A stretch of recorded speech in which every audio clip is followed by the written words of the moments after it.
Assalamu alaikum warahmatullahi ta'ala wa barakatuhu. Yan uwa barkanmu da warhaka, barkanmu da isuwa wannan lokaci.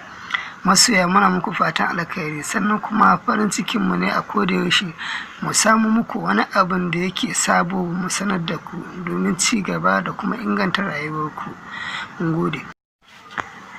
Darasin mu ne zai koya mana yadda zaka boye kanka ko da ka yi view din status din mutum ba zai iya ganin ka ba. Saboda kamar yadda kuka sani duk mutumin da ya ɗora status bayan 'yan awanni haka idan ya zo zai duba za a nuna masa dawa suka yi viewing status din shi. So kila kai baka so ya ga kayi view din status din shi, so ga hanyar da zaka bi sauki ka ɓoye kanka ko da kayi viewing status din shi ba zai gani ba, ba zai ganka a cikin list din wanda suka yi view din status din shi ba. So bari mu shiga cikin WhatsApp din mu kai tsaye kamar haka.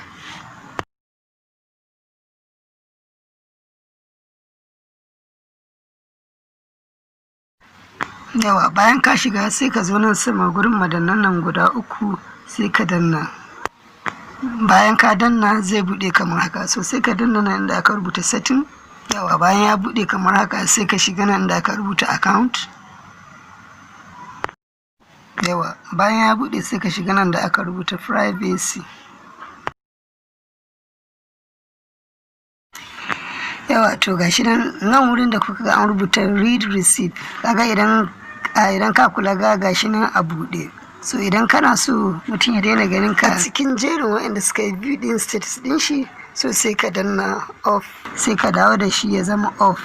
So da kai haka daga wannan lokacin ko ka yi view din status din mutum ba zai ganka a cikin jerin waɗanda suka kallon masa status ba. So mun gode da kallon wannan tasha ta mu, da fata wannan bidiyon ya ƙayatar da ku kuma ya gamsar da ku. So idan haka ne muna jiran comment ɗinku da kuma like ɗinku. So har yau har kullum dai muna ƙara kira ga wanda ba su riga sai muna subscribe ba, zo na inda aka rubuta subscribe su danna mana subscribe domin idan muka ɗora sabon bidiyo a sanar da su. Mun gode.